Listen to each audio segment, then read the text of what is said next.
see an advance copy, even unstapled, of Ladies Museum? Yeah, okay. Unstapled version. Can I be looking at this one any time now? Not really, but when it first opens, you can. So actually, I'm not even on yet. What? Yeah, unfortunately. We're almost ready, folks. Yeah.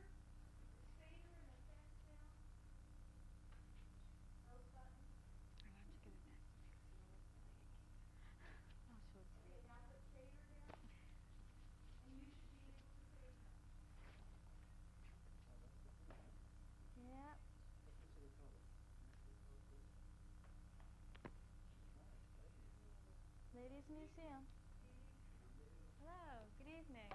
From PAP, Public Access Poetry. Tonight we have Fresh Paint on the Roof.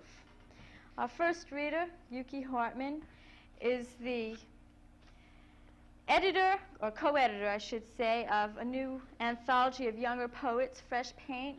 Can I have a close-up? Is there any way we can do this? This is Fresh Paint, okay? And it's really terrific. So maybe he'll read something from it. He's also the author of Hot Footsteps, which is a book of poetry, and he's written, I imagine, for many years, and has had many of his works in different publications. And now I give you Yuki Hartman. Thanks. Thanks, Judy. Snow Symphony from Maureen Owen. The snow is falling on Beethoven's Fifth Symphony. The chords skidding across the huge music seats of tread marks. The way the wheels go around, that's where the music is coming from. The people stumbling across the white boulevards. The church bells, too, are clanking down on the sidewalks, as well as the smokestacks and slush, all falling like the sugar factory. Men with shovels unloading the huge stockpile. The derelict, too, that tribe of passive Indians being annihilated right in front of us, even in the beautiful snow. Oh, be strong like the pigeons and survive till April and May, when the dirt and grime will wash over you with specks of so much sunlight and pollution. How deeply quiet to be alive, to fall fat as snowflakes over the empty outdoor benches, while the music flows like Ludwig's wild hare, his fist in a blizzard. On rickshaw for James and Lee. A 50-cent token, that's how I'm rickshawed down to Mott Street on the languorous subway ride. A bunch of red flowers thrust in my face, a young girl nearby. I offer myself as a sacrificial lamb on a buoyant Sunday, with honey dripping of cannibalism of the night. People go into cheerful restaurants and fill themselves up with blood of pigs, chickens, cows. Vegetables are vivid. Everything's so quiet. Chopsticks are used silently in between the sipping of fragrant tea in lustrous cups. Green leaves settling into place as we nourish our guts, but it is more than a roasted shoulder of lamb. The hooves of wild boar slippery in our mouth membranes, and the chef is blindfolded like me, hacking at the screaming animals who become serene but sweet sour. Our limbs hurt so beautifully with the thick ginger sauce. The crabs crawl around in a mountain of reddish cells, and our vivid mouth water like snow pea on the delicate flesh of the snow. When I was 17, it is like that. A coitus flow of all-night rain outcrowds the moon and stars' neon lights. Cries of women in pavements, wet along the curbs, reflect the oval splash of beer on the window panes. It is warm inside. Crude to glisten in a street of dirty mud and rain, drawing the peacock colors closer to my cheeks I regard the dripping clanks of darkening city, the half-knowledge blurred in the moist tenement buildings. I scoop out a girl in blinding headlight, and because I don't have her, not now, in that smog of electricity, I traipse over the meaning of what love is, what can be, and it is my turn to define me. And I am still down to tell the world what I know is evergreen. 17. Storm print. A peculiar flow of fish tangles over the dark water. Lines fatten, becoming a blueprint of Siberian whale. My small mind pinched like a fish anatomy, chopped on a block. A friend calls. Now I feel strange and overflow. My face breaks through the frame in a gauze of colors, bulging my eyes. A trout floats out of the bandaged sea. Now it is dark, sleek, and soaking. Poem number 1. The wind is blowing in your tears. You can spit out those radiation in your mouth and talk to me in your jumpsuit of smoke screens, your chest heaving like snow flows. Architect in your hip whips the air quietly, balancing your floating scaffolds in your upper torso half open. The pitch becomes somnolent in a chest of foliages, red and yellow. 2. It is green again. Hush. The wooden bridge is painted red. The mosquito floats over your knee. Slap your inner thigh and make it glow.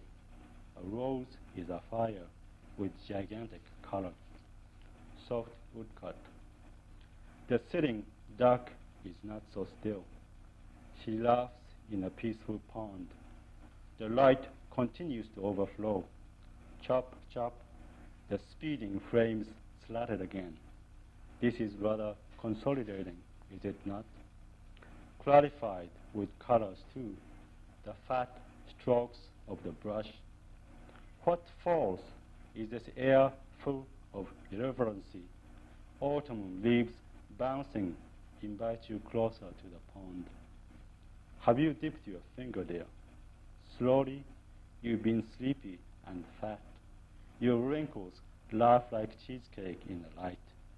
Yes, the world revolves in its ripples, its mauve feathers. Guilford. A part of beach is cordoned off. The strong afternoon blaze surfaces, torsos, shoulders, heads. Many objects boiled, bubbling against the shore. The sky at angle of slanting beach. Zoom! The mountains come at us. All afloat and cried in summer heat. One afternoon, a star falls off, and the sun is bright as red plum. Far. Sometimes you see forever, beyond the high mountain ridges or cold furnace of a farmhouse. The latchless view cuts through the retina with the opulence of straight irises, the quicksand of sensation in drizzling new light. And it is a hold of foregone conclusion. Deep or shallow is irreverent. A leaf is falling in water. The weeds are dry now. From the bridge, the river is monotonously blue. Its expanse is reserved. In its steady rippling or subsiding, to see is everything. Once I slid across the ice and broke my poise, and snow fell like duck feathers on the sidewalk. All has become relative. The rain pelts down relentlessly, and it is only a fragrance of a white flower. Luna. Blue moon, yellow moon, you will now graze a while in enameled sky, occasionally sparkling in infinite variations of colors. Now sweep the mind, where you navigate alone to the cracked up moon, your purple rowing. Now a light comes to your vehicle of the night, and consolidate your blue and yellow oars, the creaking of the hulk eternally rough, the enormous moon at the helm of constellations, to the shore of colors shuddering. So sweetly, the entire range of horrible astronomy divulged, as billowing stars or the lunar storms, the sun's red glow hovering through the shattering of those stars. Now, in your throat is the milky membrane of the voice. On the dragon's illuminated beard, a glittering boat, where you shiver previously like a surge, and you soar. A poem. It is to grow wild and forget. This land is trumpet of light that goes sweetly odorous and sap in the undecipherable wheeze. And then to warm your forehead soft enough to cause hallucination to widen the eye. But before, after no one sees, will be the fragrance of its own that captures the mind to go undaunted in opal light singing. The virgin forest is the air, inhaling the white block of the blue waves. Last poem, Philodendron for Kathy. There is a whoosh of leaves, and over the outdoor table a fly buzzes. This is a yellow tablecloth, a slow-moving front yard, you rustling with it. The philodendron invaders breathing deep before a sea of green trees, and the sun all along the deck, and the vivid begonias have punctuated the run-on sentence of sensations. A peel of lemon too, oily in a taste of clear tea, among the cube's icy stairs. But it is hot. The khaki jacket reflects the noon blaze. The shrieks of birds occasionally pierce the piles of outdoor chairs, and sitting in one of them like a toy, you lean to the invisible quietness over these like a picture. May 1977. Waiting for a friend to arrive on the 1:15. An infinity ago of philodendron flowers around the sensuous American vacation house in the woods, eating the pear. You open your mouth, speechless, and day takes your pulse, your green summer rest.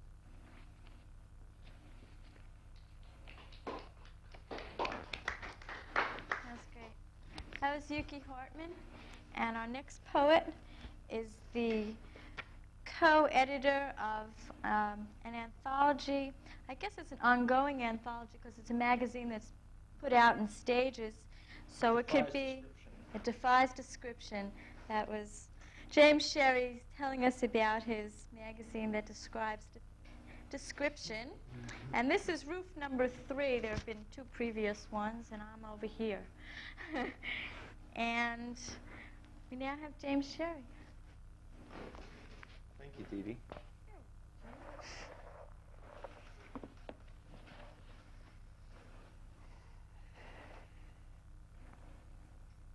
Oh, you who like to nap each afternoon, before you start to saw the log, remember, I'm the laziest. I write everything from sleep's threshold: love, politics, nature, paradise, and in lazy number and in lazy rhyme, compose these lines on my back. I even claim work's laziness, a way to face away from oblivion and lying down martyrdom.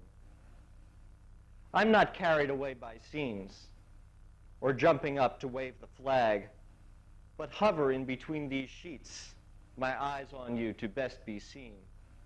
Listen. The French horn for Bob Rauch.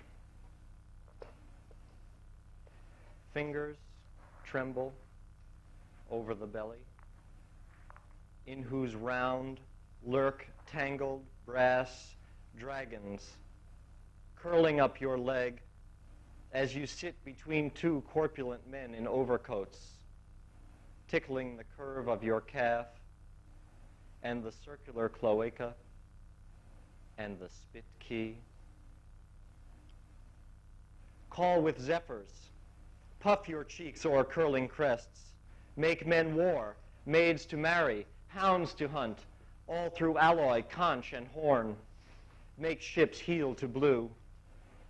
Though bitter crowds and fatigue appall, you will not flag. Your gleaming pennant cracks. What is it breathes? Out the mouth, through elbows and floodlights stars, mounting by keys, the tortuous route, to the gentling hand, to the bell and ear. What is it breathes, where cat laps a pool of black, and where it gets vent, filtering upward in a flood of fruit, through bone and allegro, even unto rest.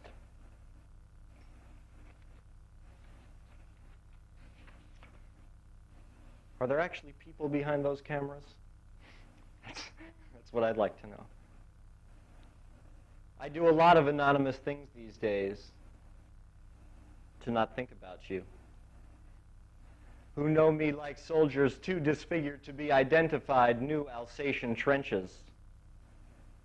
And now the poppies, the stillness of your presence and absence filling my body to be let go, but like a miser clutching hot coins, but I don't remember.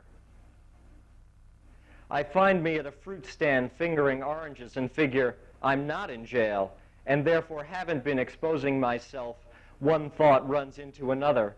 My steps liquefy before I come to your door, where a special knock lets me in your movie house genitals, that covert activity of South Korean agents who follow my awareness and black out trying on gloves at Sears, the word I, like white paint, consider chintzy to use jellied cranberry or bribe officials with soft words, ransom notes, cut from ads about you till I disappear in brown paper covers, whose bedrooms are too hot, whose halls smell.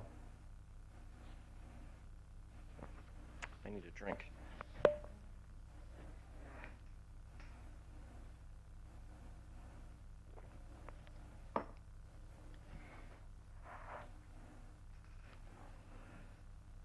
This is a sonnet written after the Earl of Rochester, a metaphysical poet, who lived to the ripe age of 31, or 3. My past life isn't mine anymore. The hours that dragged by are gone. Even the endless chase scenes my dreams wavered through recede among distorted memories. The future hasn't happened yet. How can I give what isn't mine?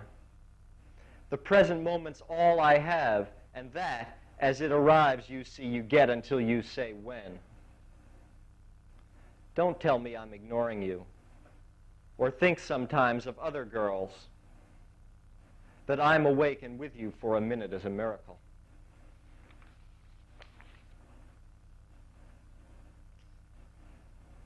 I went to the bathroom one night about 3 a.m. and found the bathtub was full.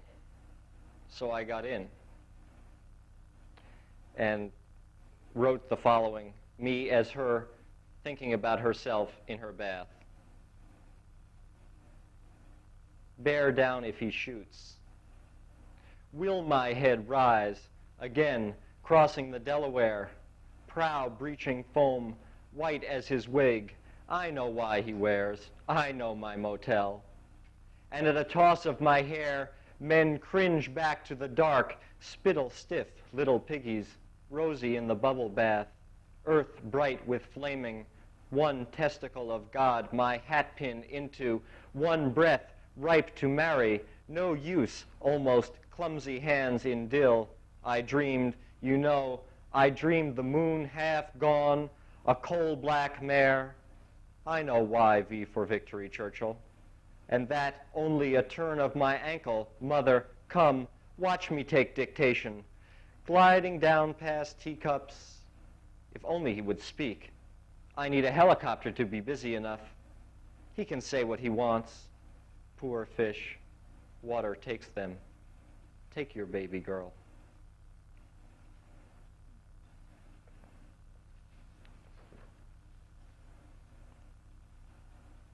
Smiles. Smiles. I can tell by the red light which one is on, right?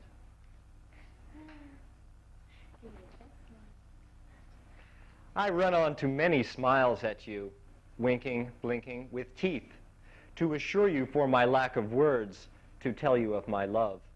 The dentist insured, by cleaning my gums, abrading the ivory to sparkle for you, for my love, everyone smiles at, for their own reasons. Universal such, to not tell its limits, but let you know by running on, that my love does not stop when the mouth closes, but continues with winks and smiles, subtle and blatant, to exasperate you. Turn your face away like folks sunning on Broadway turn away and gesture, like Italians come here gesture and purse their lips, turned away as I approach, smiling and winking in sunlight, with both open mouth and smiling clean teeth, wind old leaves from the face, moist wrinkles smiling in the sun, up at you walk in the park, sun winking through twigs, grow bumps when February sun smiles at them hard, as I at you through peekaboo fingers to make you smile at my love's lack of proper words to woo.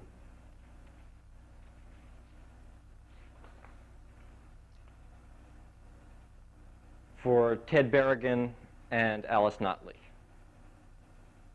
It got cold. And prone under blue blanket, strand of linguine, and a mountain of sauce, you have to know the people. Heat off all day, 20 degrees of frost, baby Anselm punches TV. Edmund steers his truck over his mommy's chest. Are you a very nice boy? No. Like man's inhumanity to man, whack. Steam heat conks radiator. Upstairs, leaky valve collapses the ceiling. How to get to the idea. New Englanders direct in detail you can't remember after the third left stoplight. Also in Tulsa. I point in the general, then realize New Yorkers say, take the A train.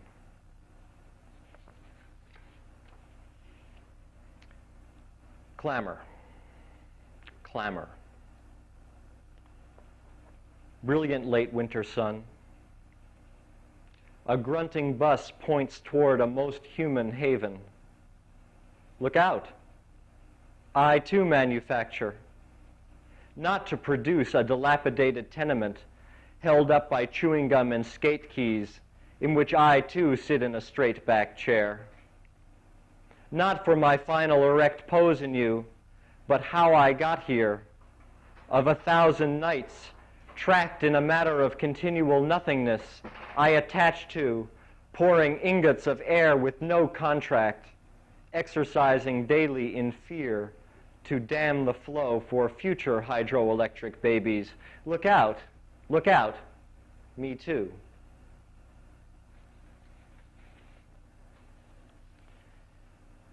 The next poem is a ghazal written after the Persian poet Hafiz.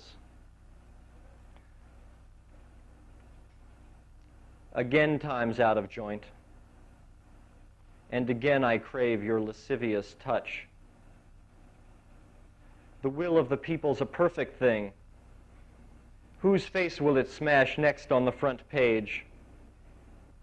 Or if my guru decides to switch on the light, whose brain will blaze? It's a famous story, Earth's deceit. Night is pregnant. What will dawn bring? Dirty deals and blood feud rage behind the scene. Bring bloody wine and fill my glass again.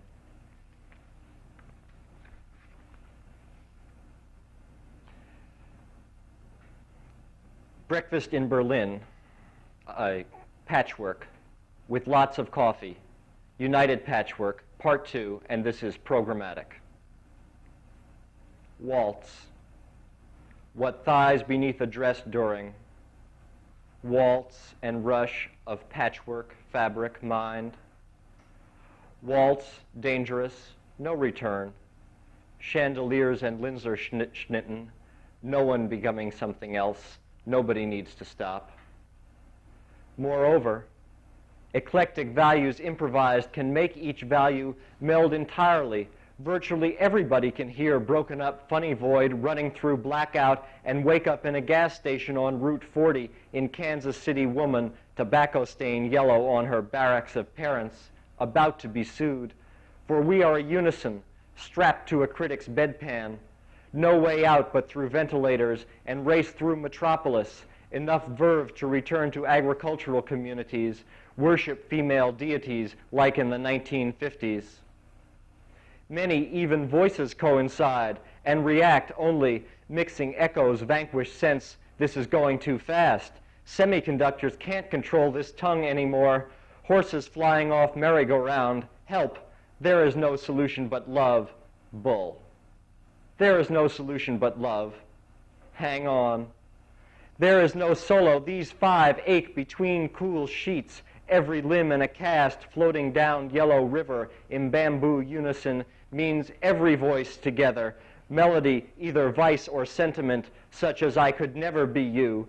Chinese plum blue, which means electric, foot-binding narrative of dynasties, histories, chastities. No wall long withstand Yangtze, nor young miner second. Met my lord you, rice paper boat, how short silkworms spin. Misery can't be rolled up like a mat. Eulogy for musicians each voice. Victory, heterophony, so no one suspects we bring you yourself. You cast out, you in a note, always becoming something else. Dee Dee? Thank you. That was James Sherry. And our first poet was Yuki Hartman. I'd just like to mention that next week we're going to have a show with a friend of mine, Judy Weber, who's a poet and an artist. And I'm going to also be reading. And yeah, she convinced me. And I'd also like to mention that there's a big book fair this weekend at Bryant Park. For anyone who's interested, it's Friday from 1 to 7 and Saturday and Sunday from 10 to 7. And